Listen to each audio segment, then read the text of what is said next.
Hola, ¿qué tal amigos? De nuevo los saludo.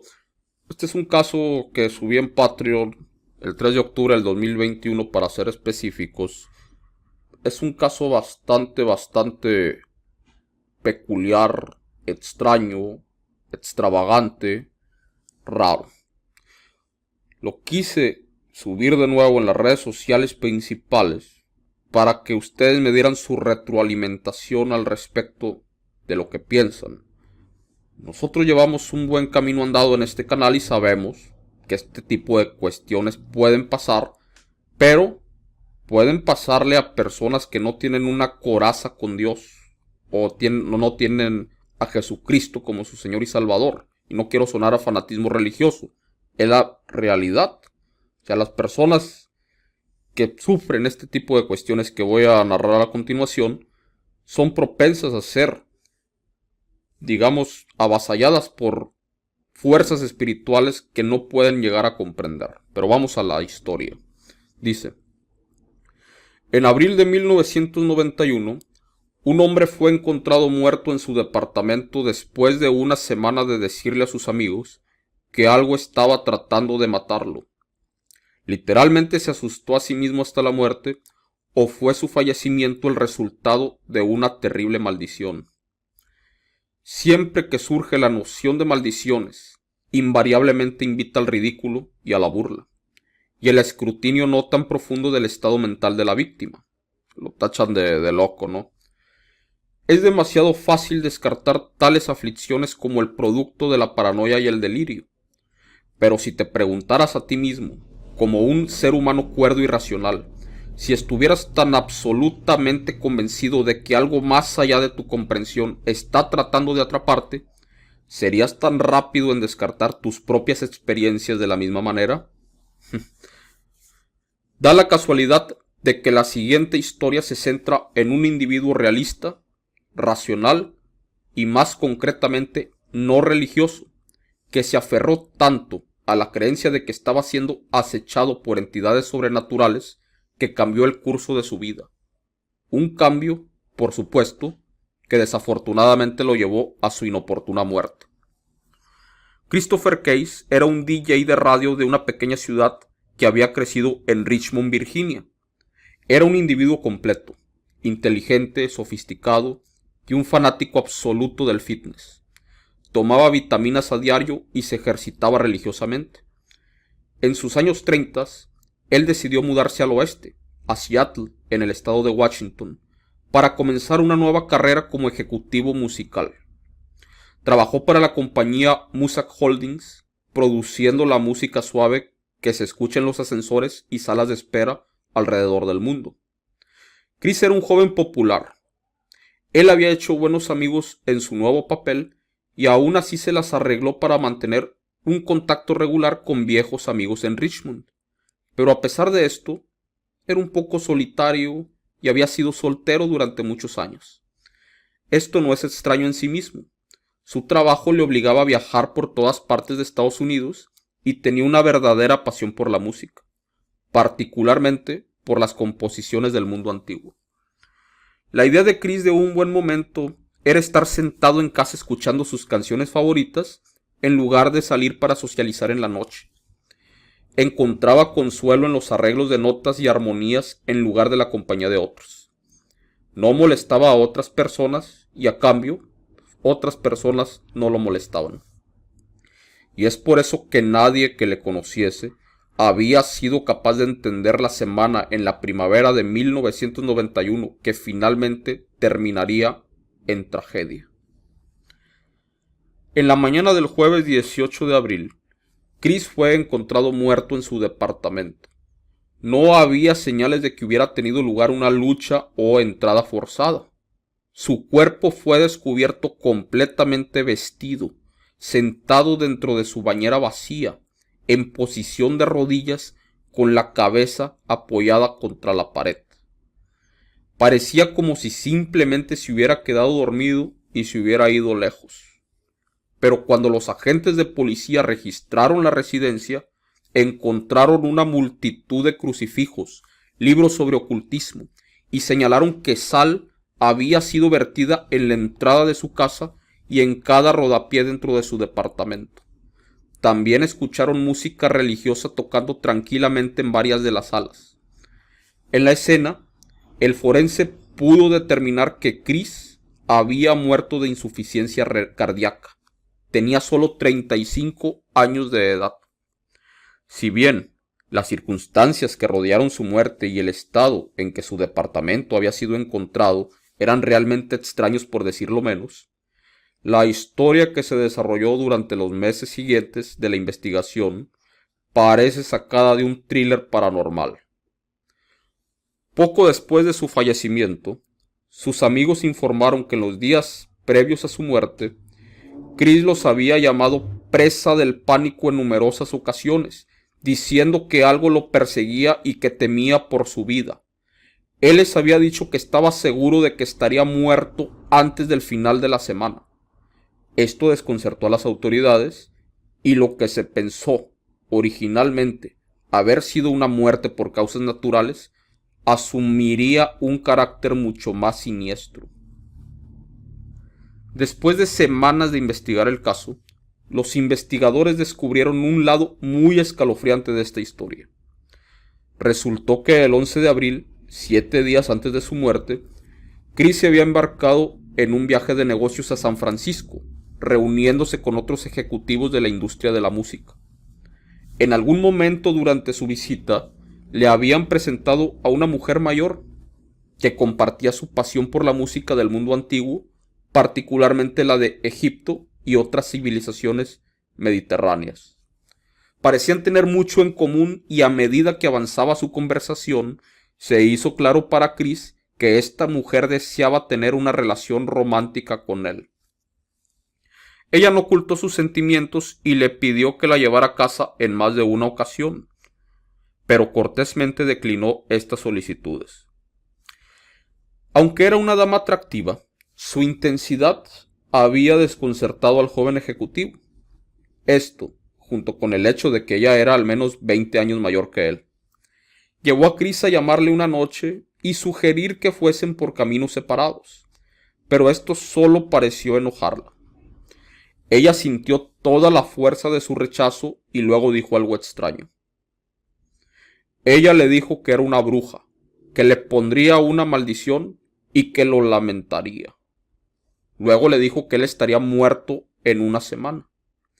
Chris, que se consideraba a sí mismo como un individuo no creyente, simplemente se encogió de hombros. Él no creía en lo paranormal o sobrenatural y no era religioso en ningún sentido de la palabra, por lo que ignoró esas amenazas y viajó de regreso a Seattle al día siguiente.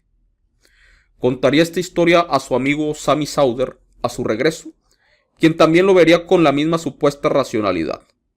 Y ciertamente, al menos durante los primeros días después de su regreso a casa, se olvidó por completo de todo el incidente. Sin embargo, en la mañana del 14 de abril, Chris llamó a Sammy en pánico, diciendo que había estado despierto toda la noche por el sonido de voces susurrantes provenientes de algún lugar dentro de su casa, aunque él no podía encontrar la fuente. También continuaría diciendo cómo había visto sombras moviéndose alrededor de su departamento, a pesar de que él era el único allí y que se sentía como si lo estuvieran vigilando toda la noche. Esta conversación sería la primera de 3 frenéticas llamadas telefónicas que Chris le haría a Sammy durante los próximos días. El día 16 le llamó para decirle que algo lo había atacado durante la noche. Se había despertado para encontrarse paralizado, estrangulado por unas manos invisibles. El ataque fue particularmente intenso y violento. La fuerza del mismo lo levantó de su colchón antes de soltarlo y arrojarlo de vuelta a su cama. Después, había notado pequeños cortes en los extremos de cada uno de sus dedos y que sus sábanas estaban manchadas con su sangre. Esta instancia resultaría ser demasiado, y a la mañana siguiente visitó una librería religiosa llamada Evangel Incorporated. El gerente de la tienda, Rodney Iguchi, describió cómo Chris había entrado en la tienda, caminando hacia una de las exhibiciones y recogiendo un puñado de crucifijos. El señor Iguchi preguntó cómo pensaba usarlos, y Chris le respondió diciendo que él creía de lo que él creía que era la verdad del asunto, que estaba siendo atacado por entidades paranormales y que necesitaba algo para defenderse. Rodney ayudó lo mejor que pudo y recomendó algunos libros sobre el tema de la lucha contra la brujería. Entre sus visitas a la librería y sus llamadas preocupadas a sus amigos, Chris había comenzado un esfuerzo decidido para defenderse de cualquier fuerza misteriosa que lo había estado atormentando, y para la tarde del 16 se habían trazado las líneas de batalla. Había colocado varios crucifijos alrededor de su casa que fueron intercalados con velas y había vertido líneas de sal a lo largo de los extremos de cada habitación, dejando pequeños montones de sal en cada esquina. También había escrito muchas notas sobre métodos de combatir a los espíritus malignos que estaban esparcidas a lo largo de su departamento. Había pasado menos de una semana desde su encuentro con la extraña mujer, pero Chris era un hombre cambiado, apenas reconocible en comparación para el joven ejecutivo confiado y racional que había estado a solo unos días de antemano. Este era un individuo obsesionado, decidido al punto de ser perjudicial para su salud. No estaba durmiendo y no se había presentado a trabajar en 2 días. Llamó a otros amigos además de Sammy y describirían cómo podían oír en su voz cuán profundamente temeroso estaba. Y desafortunadamente para Chris, la noche del 16 sería su experiencia más desgarradora hasta la fecha. No es exactamente claro lo que pasó durante la noche, pero algo lo asustó tanto que salió de su casa durante las primeras horas de la mañana y se alojó en un hotel. Debido a esto, Sammy no pudo comunicarse con él al día siguiente. Su único recurso era llamar a un departamento de policía local y pedirles que hagan un control de bienestar en la propiedad de Chris. Al llegar, ellos encontraron el local cerrado y no pudieron acceder. Se fueron de la escena e informaron de sus hallazgos a su amigo preocupado. Viviendo al otro lado del país, se sentía angustiado e impotente en cuanto a qué más podía hacer. Él no tuvo otra opción que esperar a escuchar de Chris. Esa noche, Sammy llegó a casa y encontró un mensaje almacenado en el contestador automático. Poco sabía en ese momento que esta sería la última vez que sabría de su amigo. Para su sorpresa, había una extraña calma en la voz, casi como si se hubiera resignado a su destino. En el mensaje, habló sobre cómo ellos casi lo habían atrapado en la noche anterior y que él creía que esta sería su última noche sobre la tierra. Sammy no sería la única persona en escuchar de Chris ese día, sin embargo. También había visitado a un sacerdote católico por la tarde, y más tarde había regresado a Evangel Incorporated. Sobre esa ocasión, Rodney Higuchi describió cómo se veía Chris, exhausto pero desesperado, y que había pedido más consejos sobre cómo defenderse.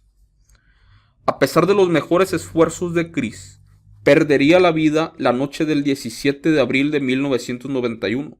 La miocarditis fue catalogada como la causa oficial de la muerte en el informe del forense. Inflamación del corazón. ¿Se las arregló Christopher Case para convencerse a sí mismo de que había sido maldecido y luego literalmente se había matado del susto? ¿O hay algo mucho más misterioso y siniestro en función? El jurado aún hoy está todavía allá afuera, incluso después de todo este tiempo. La miocarditis es una rara enfermedad, pero potencialmente mortal que afecta a 1 de cada 100,000 personas. No es hereditaria y por lo tanto no se basa en la estructura genética de uno. Puede afectar a cualquiera en cualquier momento, pero ocurre con mayor frecuencia en personas entre las edades de 20 y 40. No es extraño que la miocarditis afecte a los hombres jóvenes y mujeres jóvenes que por lo demás están en forma y saludables. Ha sido la causa de muchas muertes súbitas en deportistas jóvenes de todo el mundo, eso sí es correcto. Algunos expertos médicos También han sugerido que existe un vínculo entre la enfermedad y los suplementos artificiales, como vitaminas o esteroides, que creen que podría agravar a una condición existente. Teniendo esto en cuenta, es importante recordar que Christopher Case era un entusiasta del fitness. Iba al gimnasio y hacía ejercicio todos los días. Él también tomaba suplementos vitamínicos, y a la edad de 35 estaba bien dentro del alcance de ser afectado por esta enfermedad.